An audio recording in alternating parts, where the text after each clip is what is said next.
Press conference करते हुए नजर आ रहे हैं। उसके बाद कुछ आपके सवाल जवाब हैं होंगे, वो टेकअप करेंगे। सबसे पहला तो मुद्दा है कि जैसा आप लोगों को सबको मालूम है, करनाल ज़िले में कोरोना के केसेस पिछले कुछ समय से बढ़ने लगे हैं। और विशेष रूप से जो स्कूल्स हैं हमारे, अब तक टोटल 64 स्कूलें ऐसी हैं जिसमें कम से कम एक आध तो केस आ ही चुका है।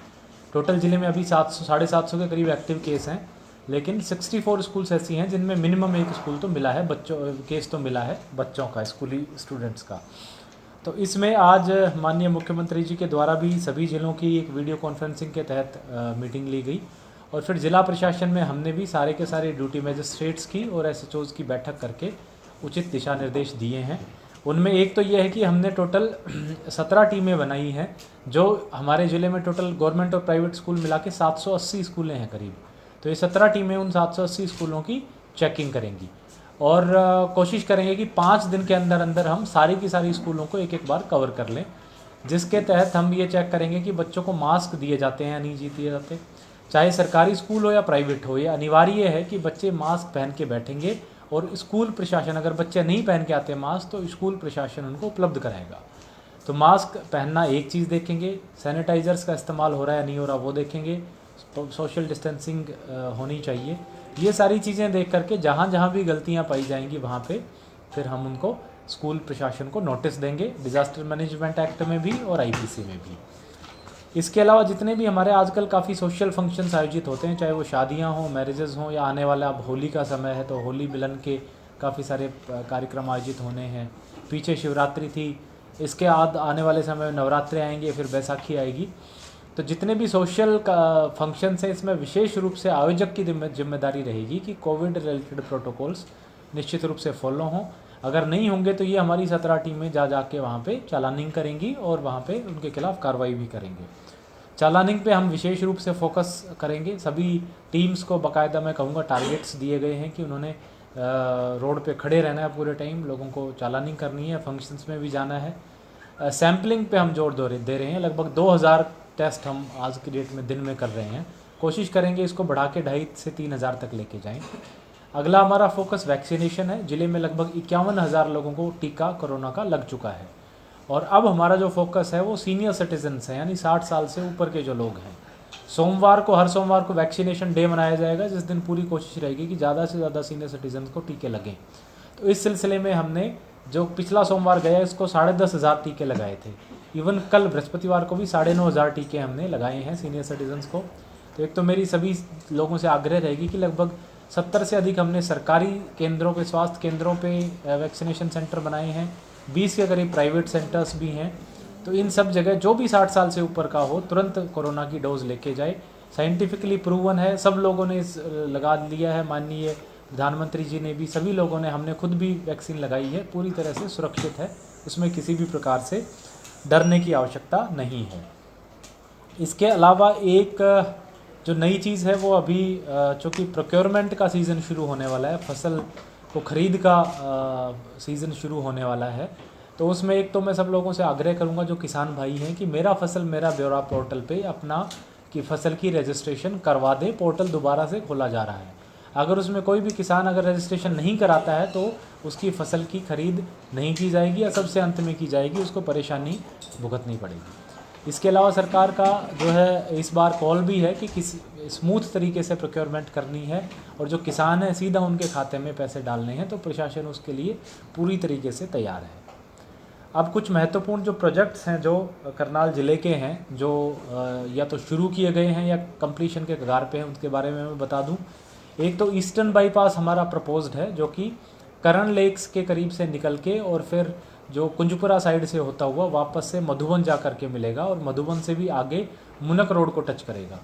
ये बाईपास बनने से पूरे के पूरे करनाल शहर के चारों तरफ एक रिंग रोड की फॉर्मेशन कंप्लीट हो जाएगी। इसका detailed project report national highway ने बना ली है, और स्टेट गवर्नमेंट ने हाल ही में हफ्ते पहले ही उस पर अपनी स्वीकृति दे दी है। नेशनल हाईवे ने ये प्रोजेक्ट अपने हेड ऑफिस भेजा है। उम्मीद है कि हफ्ते 10 दिन में उसका अप्रूवल होने के बाद भूमि अधिग्रहण की प्रक्रिया शुरू हो जाएगी, और उम्मीद है कि जून तक जो है इसका कार्य भी धरातल पे शुरू हो जाएगा। करनाल, सभी करनाल वासियों के लिए एक बड़ी सौगात होगी। लगभग 1500 से 1600 करोड़ इसकी खर्चा आने की उम्मीद है।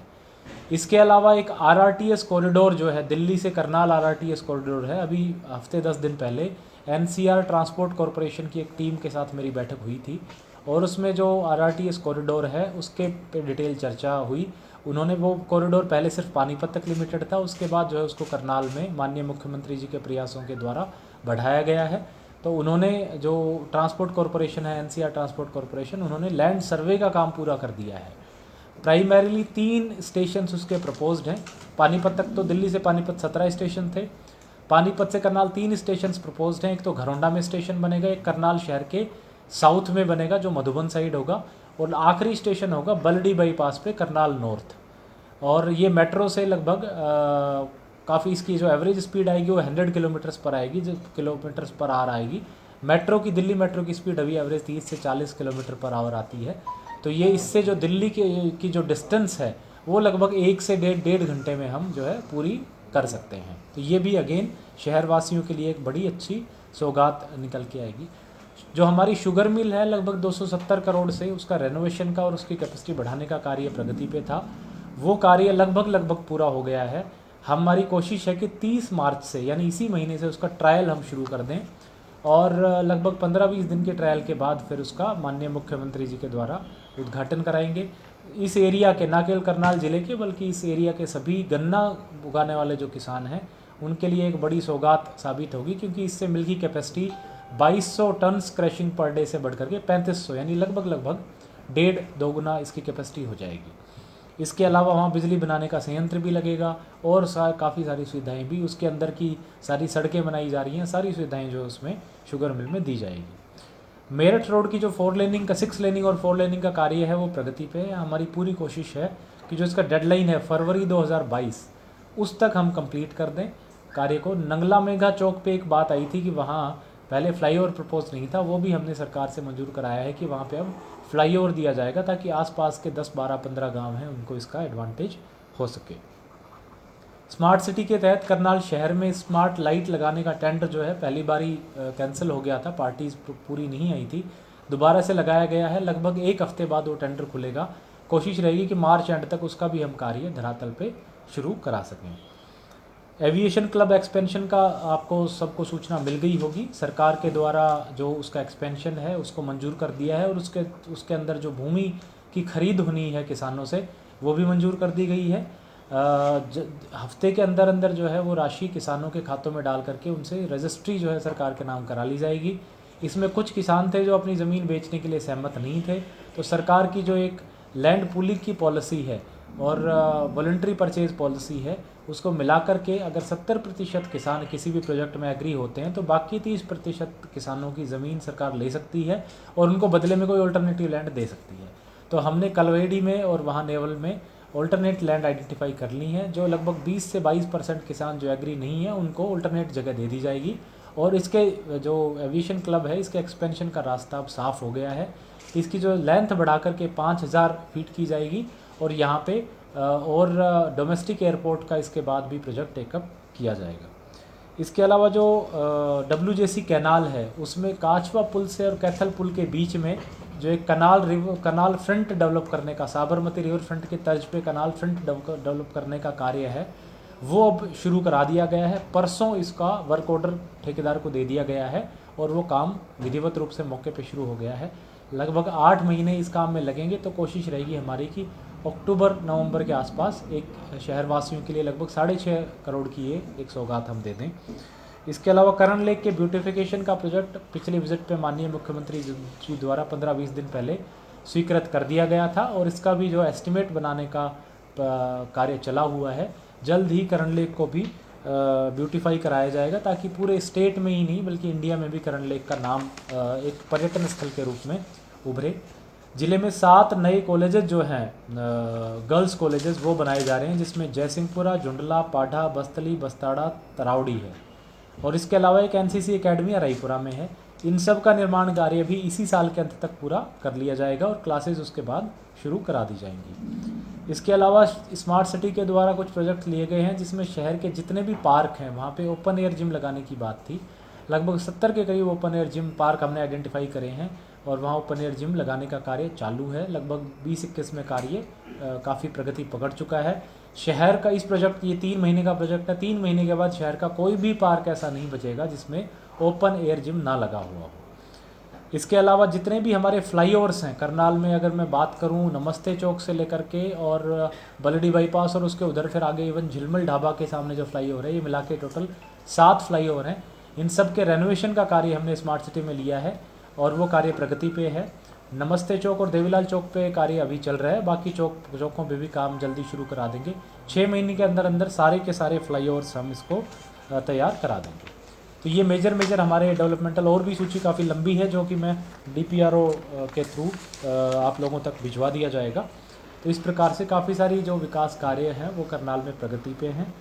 एक विशेष विषय जो है, एक और एडिशनल पॉइंट जो सामने आया वो है कि 23 मार्च को जो शहीद भगत सिंह जी, राजगुरु और सुखदेव जी की जिस दिन उनको बलिदान उन्होंने दिया था, शहीद हुए थे, उनकी याद में शहीद दिवस मनाया जाता है। इस दिन हमारे करनाल की एक सामाजिक संस्था नीफा के द्वारा संवेदना नाम के कार्यक्रम के तहत देश भर में ब्लड डोनेशन, 1500 से ज़्यादा ब्लड डोनेशन कैंप लगाए जा रहे हैं और 90,000 से ज़्यादा ब्लड यूनिट्स कलेक्शन करने का लक्ष्य है। तो बड़ी गौरव की बात है कि हमारे करनाल का नाम इससे जुड़ा है। और इवन कोरोना के दौरान भी हमने देखा था कि हमारे यहाँ की सामाजिक संस्थाएं हैं, उन्होंने बढ़ चढ़ करके लोगों के सहयोग में भाग लिया था। इस बार भी मेरे संज्ञान में आया है कि काफ़ी सारे सामाजिक संस्थान इससे जुड़े हैं। सब लोगों से मेरी अपील रहेगी कि बड़ी से बड़ी संख्या में इस ब्लड डोनेशन प्रोग्राम में भाग लें। करनाल में भी काफ़ी सारे प्रोग्राम्स के कैंप्स इस तरीके लगाए जाएंगे। एक विशेष वेबसाइट और मोबाइल ऐप भी इसके लिए डिज़ाइन की गई है। जो भी लोग ब्लड देंगे वो अपनी इन्फॉर्मेशन सारी की सारी उस पोर्टल पे देख सकते हैं। सर, एक अफवाह फैल रही है कि दोबारा शनिवार और इतवार को लॉकडाउन लग सकता है, सोशल मीडिया पर, व्हाट्सएप पे अफवाह फैल रही है, तो लोगों तक क्या मैसेज देना चाहेंगे कि इस तरह का कोई लॉकडाउन नहीं लग रहा? अभी सरकार का इस प्रकार से कोई भी प्रस्ताव नहीं है, लेकिन हालांकि ये अलार्मिंग ज़रूर है कि नंबर ऑफ जो केसेस हैं वो हमारे बढ़ रहे हैं।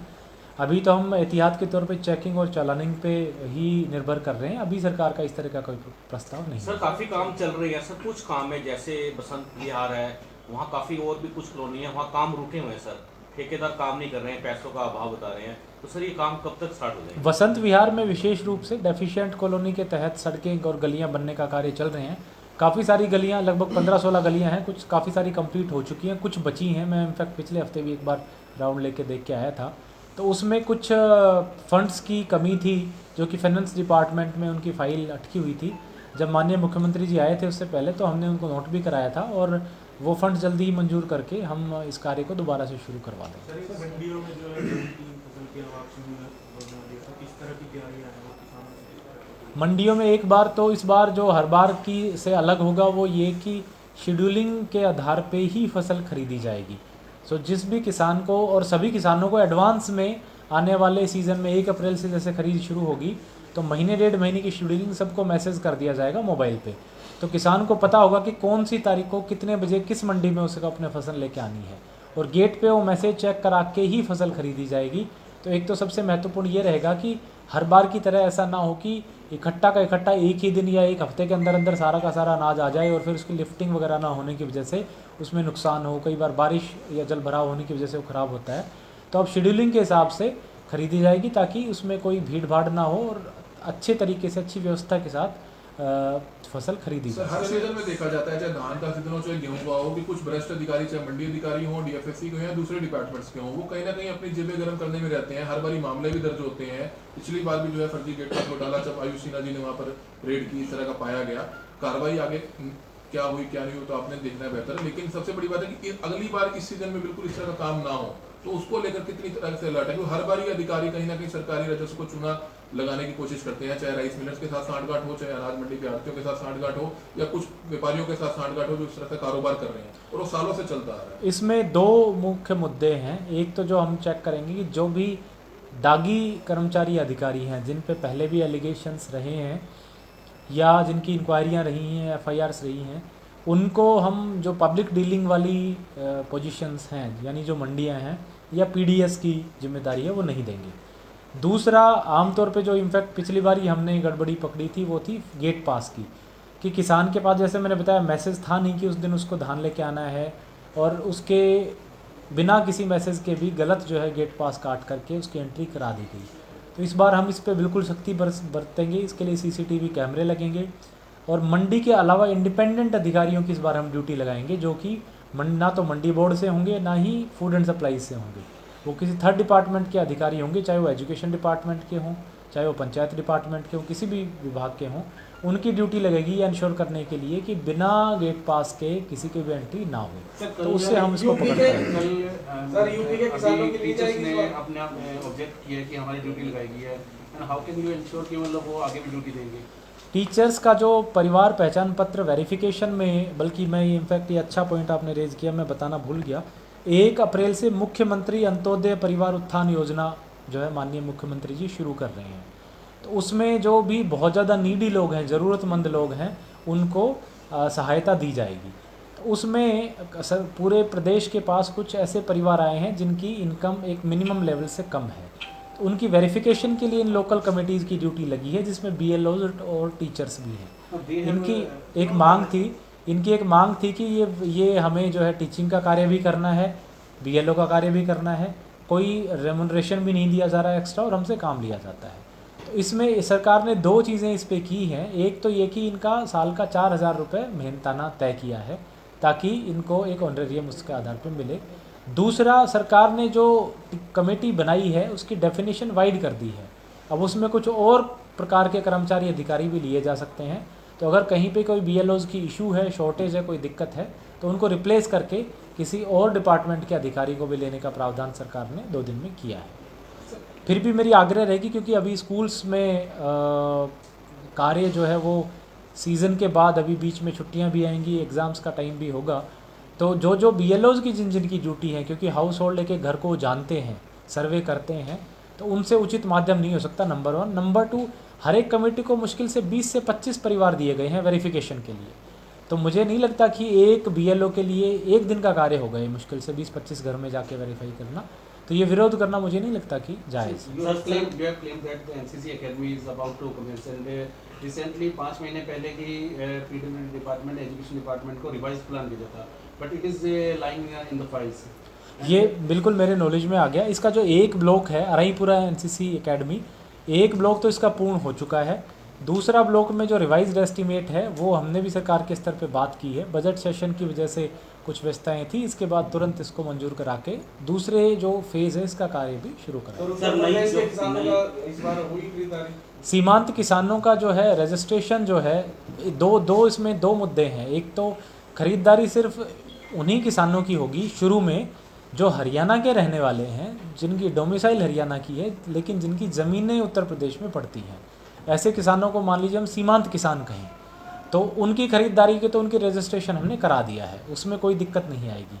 रही बात वो किसान जो रहने वाले ही उत्तर प्रदेश के हैं और उनकी ज़मीन भी उत्तर प्रदेश में है, उनकी सरकार पहले हरियाणा की फसल खरीदने के बाद एक डेट तय करेगी, उस पर उनकी खरीदारी की जाएगी। आज भी लोगों को प्रॉब्लम आ रही है कि उनकी एरिया को पिक नहीं कर पा रहा है पोर्टल, आज भी रजिस्ट्रेशन में प्रॉब्लम आ रही है, तो उसको लेकर क्या? कुछ जगह इश्यूज़ आई हैं, विशेष रूप से वो जगह जहाँ जो यमुना के किनारे का एरिया है उसमें काफ़ी सारी ज़मीन शामलात लैंड है, और शामलात लैंड पे इंडिविजुअल जो लोग हैं वो काश्त कर रहे हैं। ऐसे में वो पोर्टल अलाउ नहीं करता, क्योंकि पोर्टल में शामलात लैंड सरकारी लैंड समझी जाती है। तो उसमें एक तो जो जेन्युइनली लीगली बैठे हैं उनकी तो हम मदद करा रहे हैं कि उनको ऑब्जेक्शन फाइल करने का राइट दिया गया है कंसर्न तहसीलदार के पास, लेकिन जो इलीगली कब्जा करके बैठे हैं उनकी जो ना तो वेरिफिकेशन होगी और ना ही उनको अपलोड करने दिया जाएगा। सर, नगर निगम में पिछले दिनों 2 महीने पहले नो ड्यू सर्टिफिकेट घोटाला हुआ था, जिसमें 2 आरोपी गिरफ्तार हुए हैं जो कहीं ना कहीं नगर निगम से जुड़े हुए थे। उसके बाद तहसील के लोगों का भी नाम आ रहा था कि बगैर तहसील के लोगों की मिलीभगत के, नगर निगम के अधिकारियों की मिलीभगत के इतना संभव नहीं है कि उनको इतनी अंदर की जानकारी हो कि वो सॉफ्टवेयर को हैक करके इतना बड़ा घोटाला को, स्कैम को अंजाम दे पाए। तो आखिरकार दूसरे लोगों की अभी तक कोई गिरफ्तारी नहीं हुई, इसमें कोई ब्रीफिंग नहीं हुई कि आखिरकार इतना बड़ा स्कैम हो जाता है। नगर निगम का सॉफ्टवेयर 21 तारीख को शुरू होता है, 22 तारीख को उसमें हैकर आ जाता है, इस तरह की बात। तो इसमें डिटेल में एक बार तो उसमें एसपी साहब क्या कहना चाहेंगे? नगर निगम में जो नो ड्यू सर्टिफिकेट घोटाला है जिसमें 2 कर्मचारी गिरफ्तार हुए हैं, लेकिन उसमें क्या तहसील के कर्मचारी अधिकारी या नगर निगम के कोई अधिकारी या कर्मचारी कोई शामिल नहीं थे? देखिए, जो नगर निगम की तरफ से जो मुकदमा दर्ज कराया गया था उसमें ये आरोप थे कि कुछ कर्मचारियों ने मिलीभगत करके 209 के आसपास टेम्पररी आईडी अवैध रूप से जनरेट की है और इसको हैक किया गया है। उसके बाद में हमारी तरफ से जांच अमल में लाई गई थी।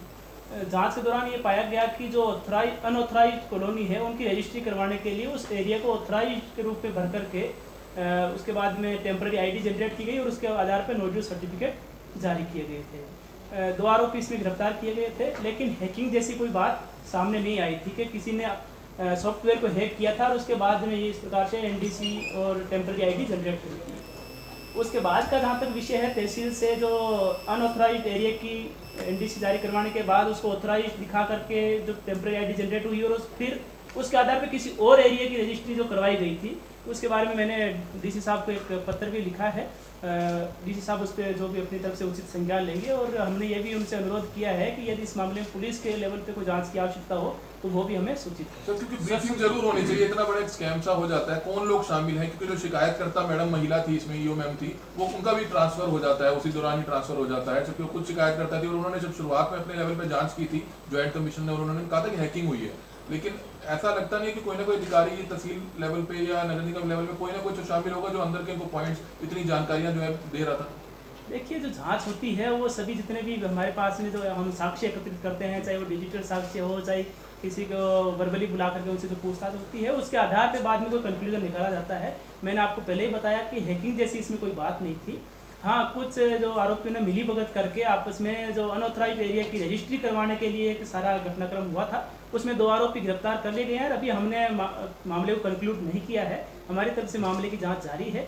और जहाँ तक तहसील स्तर के जो मामले की बात है, वो मैंने ऑलरेडी डीसी साहब से रिक्वेस्ट किया है और डीसी साहब उस पर उचित संज्ञान लेके कार्रवाई करेंगे। सर, इसमें रजिस्ट्रियाँ कैंसिल हो गई हैं सर, इसमें रजिस्ट्रियाँ कैंसिल हो गई हैं। इसमें जो कुछ रजिस्ट्रियाँ जो अनऑथराइज, जैसे एसपी साहब ने बताया, अनऑथराइज एरिया में ऑथराइज दिखा करके करा ली गई, तो हम इसमें 2 स्तर की कार्रवाई कर रहे हैं। एक तो ये कि कहाँ वो ग्लिच रही या कमी रही सॉफ्टवेयर में कि एक बार जब एनडीसी जनरेट हो गया और उसको ऑथराइज्ड एरिया का दिखा करके अनऑथराइज्ड एरिया का एनडीसी जनरेट करा लिया गया, उसके बाद तहसील लेवल पे सॉफ्टवेयर में कोई चेक क्यों नहीं लगाया गया है, क्यों नहीं है सॉफ्टवेयर में, ताकि एक डबल क्रॉस वेरिफिकेशन यहाँ पे भी हो।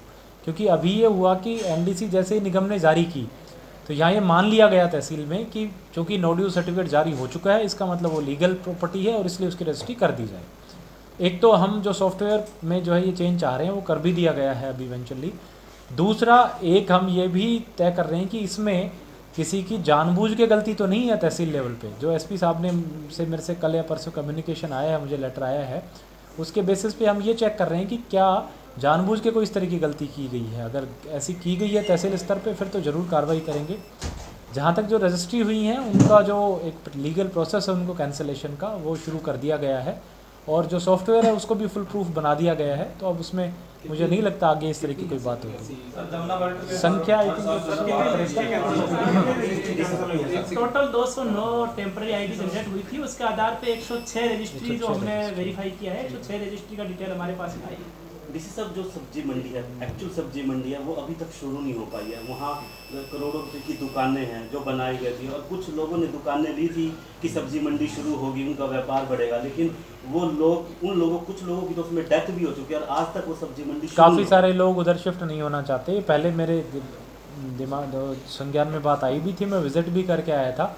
कुछ समय के लिए तो दुकानदारों ने समय मांगा था कि जी कोरोना का समय है, वैसे ही हमारा बिज़नेस कम है, तो हमें यहाँ से शिफ्ट करके दूसरे शेड में ना शिफ्ट करो। अब दोबारा से हम इस पे जरूर संज्ञान लेके कार्रवाई करें। सर, स्मार्ट सिटी, जिला प्रशासन और नगर निगम आपस में तीनों तालमेल क्यों नहीं रहता? क्योंकि देखा जाता है कि अब जैसे कि करनाल की एनडीआरआई वाली रोड है, वहाँ पर ट्रैक बना दिया गया, फिर दोबारा से वहाँ पर तोड़फोड़ होती है, ट्रैक बड़ा किया जाता है, फिर वहाँ पर आता है कि यहाँ पर वॉकिंग स्ट्रीट बनाया जाएगा, तो एक ही बार पैसा क्यों नहीं लगाया जाता? मतलब पब्लिक का ही पैसा, सरकार का पैसा ही खराब होता है, एक बार तोड़फोड़ होती है। अब जैसे सेक्टर 13 का जो टाइल वाला पीछे मामला सामने आया था, वहाँ पर टाइलें लगाई गई, फिर पता चला कि स्मार्ट सिटी के तहत यहाँ जो फुटपाथ है उनकी बड़ी टाइलें बननी है, फुटपाथ बढ़ाने हैं, फिर दोबारा से उनको तोड़कर जो है दोबारा पैसा लगाया जा रहा है, दूसरी टाइलें लगाई जा रही है। तो मतलब आपस में तालमेल की कमी के कारण इसमें खराब हो रहा है। मुद्दा ये है जो कल्चरल कॉरिडोर है, इसमें तो मैं बताऊं विशेष रूप से, ये जो वॉकिंग ट्रैक पहले बना था, पीडब्ल्यूडी ने बनाया था, वो ज़मीन के लेवल का था। अब जो ट्रैक बना है उसमें कहीं पे भी कोई नुकसान नहीं किया, उन्हीं टाइलों को इस्तेमाल किया है, नई एक भी टाइलें नहीं लगाई जा रही, नई उसकी पेमेंट की जा रही है। अब हमने उसको सिर्फ ये कहा है क्योंकि सेम लेवल पे कई बार लोगों को दिक्कत आती है, तो उसको लगभग 1 फुट उठा करके वॉकिंग ट्रैक बना दिया जाए। जहाँ तक सेक्टर 13 की बात है, वो मेरे संज्ञान में आई भी है और अब से हमने ये फॉर्मेट भी बाकायदा बनाया है कि स्मार्ट सिटी या कोई भी विभाग या नगर निगम सिर्फ वही काम टेकअप करेगा जिससे बाकी डिपार्टमेंट से वो सर्टिफिकेट ले ले कि पिछले 3 साल में इस जगह पे और कोई काम किसी और विभाग द्वारा नहीं किया गया। वो सर्टिफिकेट मिलने के बाद ही वो पर्टिकुलर डिपार्टमेंट उस काम को टेकअप करेगा, ताकि इस तरह की कोऑर्डिनेशन दिक्कत नहीं हो।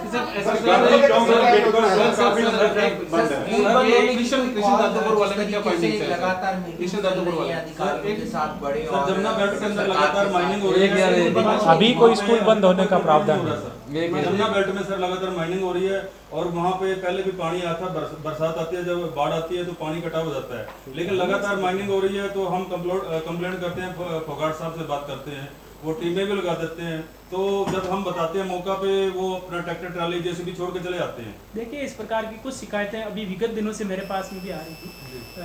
हमने जो भी माइनिंग डिपार्टमेंट के जो भी कंसर्न यहाँ के ऑफिसर हैं उनसे भी और हमारे पुलिस डिपार्टमेंट के साथ में मिलकर के आपस में इस संबंध में कोऑर्डिनेशन से काम करें और एक अच्छी कार्रवाई उन लोगों के खिलाफ हो, ताकि इस प्रकार की अवैध गतिविधियाँ न हो, ये हम इंश्योर करेंगे। कुछ हमने विगत दिनों में मेरे पास भी एक रिपोर्ट प्राप्त हुई थी, जिसके आधार पर 2 पुलिस कर्मचारियों को सस्पेंड करके 4 पुलिस कर्मचारियों की डिपार्टमेंटल कार्रवाई भी शुरू की गई है। तो ये हम इंश्योर करेंगे कि किसी प्रकार से अवैध माइनिंग की गतिविधियां ना। एसपी साहब, हमारे शहर की बदनामी करती हैं कुछ लोग, महिलाएं हैं, महिलाओं के बीच में आदमी है, रोजाना हाईवे पर खड़े होते हैं। सेक्टर 12 से आप देवीलाल चौक की तरफ चले जाएं, बलडी बाईपास के चले जाएं। पिछले दिनों भी हमने आपके संज्ञान में डाला था, लेकिन वो चक्कर क्या होता है, आज के समय वो कुछ लूटपाट जैसी घटनाएं भी करती हैं, ट्रक ड्राइवर्स के साथ कर ली, लेकिन लोग जो है समाज में बेइज्जती के चलते आधे लोग तो 80% शिकायतें नहीं देते कि जो कुछ हुआ लूट लिया, झाड़ियों में छुप जाता है। मॉल है जहाँ मॉल के आसपास तरावड़ी और यहाँ पर करनाल शहर के आसपास जीटी रोड का इलाका है, वहाँ पर इस प्रकार की शिकायतें प्राप्त हुई थी। आपने हमारे संज्ञान में लेके आए थे। हमने बाद में पुलिस की वहाँ पर पेट्रोलिंग भी बढ़ाई थी, लेकिन अभी तक उसमें संबंध में हमें कामयाबी हासिल नहीं हो पाई। तो हम ये इंश्योर करेंगे कि खास तौर पर रात के समय जो ट्रक ड्राइवर जो सड़कों के किनारे ट्रक खड़े करके अपनी आराम से करते हैं, उनसे कोई लूटपाट की घटना ना हो और इस संबंध में एक अंकुश लगाया जा सके। इसमें जो भी उचित कदम उठाए जाने होंगे वो। कृष्ण जादवपुर वाले में क्या फाइंडिंग्स हैं सर? देखिए, इन दोनों का हमने 8 दिन का पुलिस रिमांड लिया था। इस दौरान गहनता से पूछताछ करी थी और ये पाया गया कि कुछ जो यहाँ से लोग कुछ विदेश में गए हुए हैं वो लगातार इनको पैसे उपलब्ध कराते रहते थे। कुछ लोगों के नाम हमारे पास में सामने भी आए हैं। अभी तक 3 लोगों के नाम सामने आए हैं। हम उनका ये भी पता करवा रहे हैं कि उनका पुराना क्रिमिनल रिकॉर्ड क्या है और वो जो पासपोर्ट लेकर के यहाँ से विदेश भागने में कैसे कामयाब हो पाए। तो उस संबंध में हमारी अभी जांच चल रही है, हमने अभी उसको कंक्लूड नहीं किया है। लेकिन जिन्होंने भी इन लोगों को प्रत्यक्ष या अप्रत्यक्ष तौर पे सहायता की है अपराध यहाँ पे अपराध करवाने में, उन सभी के खिलाफ हम सुनिश्चित करेंगे। तो रिमांड के दौरान सर कृष्ण दादुपुर इन्होंने ये भी बताया कि बबली अजंतरी, नरेश अजंतरी के परिवार को गांव के कुछ लोग मुखबिरी करते थे, लगातार लोकेशंस बताते थे। देखिए, अभी 2 लोगों को हमने और पकड़ा भी है, जिनसे ये सामने आया कि वो लगातार यहाँ पर रेकी कर रहे थे। जो नरेश अभी जुडिशियल कस्टडी में अंदर है और एक रोमिल नाम के व्यक्ति जो उनके रिश्तेदार हैं, उनकी हत्या करवाने की प्लान कर रहे थे। उन दोनों लड़कों को पकड़ा भी गया है, जो कृष्ण दादुपुर की सेहत पे यहाँ पर भेजे गए थे। इसके अलावा भी जिन्होंने बबली हत्याकांड में या पिंटू हत्याकांड में जिन्होंने भी अप्रत्यक्ष तौर पे या प्रत्यक्ष तौर पे कोई मुखबिरी पहुंचाई हो या आर्थिक रूप से मदद की हो, जिससे इस अपराध को अंजाम देने में वो कामयाब हो पाए, उनके खिलाफ भी वो गांव के रहने वाले जो दोनों पकड़े। देखिए, जैसा मैंने अभी बताया, वो बाहर के रहने वाले हैं, लेकिन अभी भी हमने मामले को कंक्लूड नहीं किया है। अभी हमारी जांच उस मामले में चल रही है। सर, उसका पता लगा कि वहाँ पर शॉपिंग मॉल बनने जा रहा है। नंबर 1 बात सर ये, उससे जो पुराना नगर निगम है वहाँ बनना था सर शॉपिंग मॉल, वो बीच में अदर में लटक गया सर। ये दोनों इसमें प्रोजेक्ट लिए गए हैं। एक तो जो ओल्ड बस स्टैंड है, लगभग 8 एकड़ की ज़मीन है, वहाँ पे एक प्रस्ताव है कि 3 चीज़ें बनाई जाएंगी। एक तो जो इंट्रा सिटी बसेज हैं, जो शहर के अंदर बसें चलेंगी, उनका बस स्टैंड लगभग 2 एकड़ में। एक प्लाज़ा बनेगा जहाँ पे आपने जैसे बताया शॉपिंग कॉम्प्लेक्स बनेगा, वो शॉप्स बना करके ऑप्शन किया जाएगा। और तीसरा पीछे पब्लिक यूटिलिटीज़, लाइब्रेरी, पार्क वगैरह बनेगा। तो ये प्रस्ताव हमने अभी तैयार किया है। एक बार प्राइमरी तौर पे माननीय मुख्यमंत्री जी से इस पर चर्चा भी हो गई है, दोबारा से उनको दिखा के अप्रूव करा करके फिर हम इसको शुरू कर लेंगे। जहाँ तक पुराने नगर निगम की बिल्डिंग की सवाल है, अभी तो उसमें टाइलें लगाई जा रही हैं, आपने देखा होगा। तो वहाँ हमारा पार्किंग बनाने का प्रस्ताव है टेम्प्रेरी तौर पे। तो लॉन्ग टर्म में उसका प्लान हमने तैयार किया है शॉप्स का, कि जो भी शॉपकीपर्स हैं उनको बदले की दुकानें दे करके और जो सामने की दुकानें हैं उनको गिरा करके रोड में शामिल कर दिया जाए, ताकि सड़क चौड़ी हो जाए, और बदले की दुकानें उनको पीछे उस बिल्डिंग में दे दी जाए। लेकिन वो हरियाणा सरकार को एक पॉलिसी अभी बनानी है, जिसके तहत 20 साल से अधिक समय पे जो नगर निगम की प्रॉपर्टी पे दुकानों पे बैठे हैं उनको उनकी ओनरशिप दे दी जाए। तो जब वो पॉलिसी बनेगी तब वो प्रोजेक्ट शुरू होगा। तब तक टेम्प्रेरी तौर पे एक तो ओल्ड एमसी की बिल्डिंग में, एक पुरानी सब्जी मंडी में, इसके अलावा जनरली कोठी में ऐसी 3-4 जगह पे हम पार्किंग बना रहे हैं, लगभग बन के तैयार हो गई हैं। 1 अप्रैल से हम कुछ सड़कों को, उसके लिए मैं बाकायदा अलग से प्रेस ब्रीफिंग करूंगा, तो कुछ सड़कों को हम नो ट्रैफिक जोन डिक्लेयर करके और इन पार्किंग में ही, चाहे वो दुकानदार हों चाहे ख़रीदार हों, वो उस पार्किंग में ही अपनी गाड़ी खड़ी करें, ताकि हमारी जो मेनली मार्केट्स हैं, करंट गेट मार्केट हैं या और भी मार्केट हैं, उनकी जो सड़कें खुली खुली हो सकें और उसको हम तरीके से यूटिलाइज करें। सर, जिन राइस मिलर्स की करोड़ों रुपए की देनदारी है, उनके कुछ राइस मिलर्स को जो है सील भी किया गया, कुछ को नोटिस भी दिया गया, तो अब तक कितने राइस मिल सील किए जा चुके हैं? इसमें मुझे एग्जैक्ट फिगर तो नहीं ध्यान होगा, लेकिन अच्छी खासी रिकवरी हमें आ गई है। और आज भी बल्कि रेवेन्यू की मीटिंग में मैं ब्रीफिंग कर रहा था, लगभग 50 करोड़ के करीब की तो हमने कुर्की की कार्रवाई प्रोसेस में रखी हुई है, जिसको करके हम वसूली करेंगे। तो इसमें किसी भी की पेंडेंसी होगी उसको छोड़ा नहीं जाएगा, उसको कुर्की करके वसूली की जाएगी। सर, एनडीआरआई के अंदर लगातार घोटाले सामने आ रहे हैं। पीछे मिस्टी घोटाला हुआ था, वो नकली रैपर पकड़े गए, गेट से जो है ना 5500 रैपर बाहर हुए और उसमें नकली घी इस्तेमाल करके बेचा गया। उससे पहले दूध के अंदर जो मिलावटखोरी का काम था, वो अधिकारी था सुरेंद्र, उसके ऊपर कोई कार्रवाई नहीं है, अभी तो कोई कार्रवाई नहीं आई है। जब मीडिया उनसे बात करना चाहती है तो वो बात नहीं करने देते। एनडीआरआई ने गेट कीपर को बोला कि मीडिया को अंदर ना आने दीजिए। इसमें जो एनडीआरआई डायरेक्टर हैं, मैं उनसे मैटर को टेकअप करके इसको सॉर्ट आउट करवाएंगे। सर, कोरोना की बात की जाए तो मैंने सुना है कि कोरोना वैक्सीनेशन के पहले टीके लगने के बाद भी कोरोना हो गया है, तो और लोग दूसरी तरफ मान नहीं रहे हैं, तो सरकार या प्रशासन क्या कुछ कर रही है, कड़े नियम बना रही है कि इसको कंट्रोल किया जा सके? देखिए, इसमें मेनली तो फोकस करेंगे चालानिंग पे और चेकिंग पे। जो भी प्लेसेस हैं, मार्केट प्लेसेस हैं, रिलीजियस प्लेसेस हैं, वहाँ पे चालानिंग भी हो, मास्क का इस्तेमाल हो। अगर हम ये करते हैं तो जैसे जैसे टीके लगते जाएंगे, हमारी कोशिश रहेगी कि लगभग सीनियर सिटीज़न 1.5 लाख के करीब है हमारे ज़िले में, आने वाले 1 महीने में सबको कवर कर लें हम। अब हम धीरे धीरे करके गांव कवर करते जा रहे हैं। कई सारे गांव हमने पूरे के पूरे कवर कर लिए, नीलोखेड़ी का, असंध का, जहाँ पे एक भी बुजुर्ग नहीं बचा जिसको टीका ना लगा हो। तो सबसे पहले 1 महीने में हम सीनियर सिटीजन्स को कवर कर देंगे। उसके बाद सरकार की जो नेक्स्ट गाइडलाइंस आएंगी, तो जब तक सबकी वैक्सीनेशन कंप्लीट नहीं हो जाती तब तक हमें प्रिकॉशंस बरतने की जरूरत है। सर, रामनगर की और रेलवे रोड की जो कनेक्टिविटी है सर, फुट फ्लाईओवर ब्रिज जो बनना है सर, उसका काम बड़ा धीमे चल रहा है सर, कब तक पूरा हो जाएगा? इसका मैंने रिव्यू किया है, अप्रैल एंड इसकी डेट रखी है, कोशिश करेंगे अगले महीने के अंत तक इसको इनॉग्रेट कल कानून पास हुआ विधानसभा में कि आंदोलनकारियों से जो है नुकसान की भरपाई होगी, तो उसको लेकर किस तरह से प्रशासन अब तैयार रहेगा और लोगों से क्या अपील करेंगे कि अगर कोई भी सरकारी संपत्ति या निजी संपत्ति को नुकसान पहुंचाता है किसी भी आंदोलन के दौरान, तो उसी से भरपाई होगी उसकी? बिल्कुल, इसमें कानून में कई सारे प्रावधान हैं। इसमें बाकायदा ये है कि जो उस एरिया का जो एसएचओ है वो असेसमेंट करके डिस्ट्रिक्ट मजिस्ट्रेट के थ्रू सरकार के पास रिपोर्ट भिजवा सकता है। कोई भी क्लेम कर सकता है कि मेरी प्रॉपर्टी का नुकसान है, और जो क्लेम कमिश्नर हैं वो उसका नुकसान की तय करके, और फिर जो नुकसान करता है वो उसमें सारे लोग आते हैं, जिसने डायरेक्टली नुकसान किया हो, जिसने लोगों को भड़का के नुकसान करवाया हो, उन सब लोगों को से वसूली के नोटिस निकाले जाएंगे। अगर वो पैसे नहीं जमा कराते हैं तो उनकी प्रॉपर्टी, संपत्ति को कूड़ करके भी उससे वसूला जाएगा। तो लॉ एंड ऑर्डर के लिए एक अच्छा कानून है। अवैध कॉलोनियों में पीला पंजा चल रहा है। अब सब कितने कॉलोनाइजर के खिलाफ एफआईआर या गिरफ्तार हुए? करीब 20 एफआईआर दर्ज की गई है। अभी वो प्रोसेसिंग 8 मामले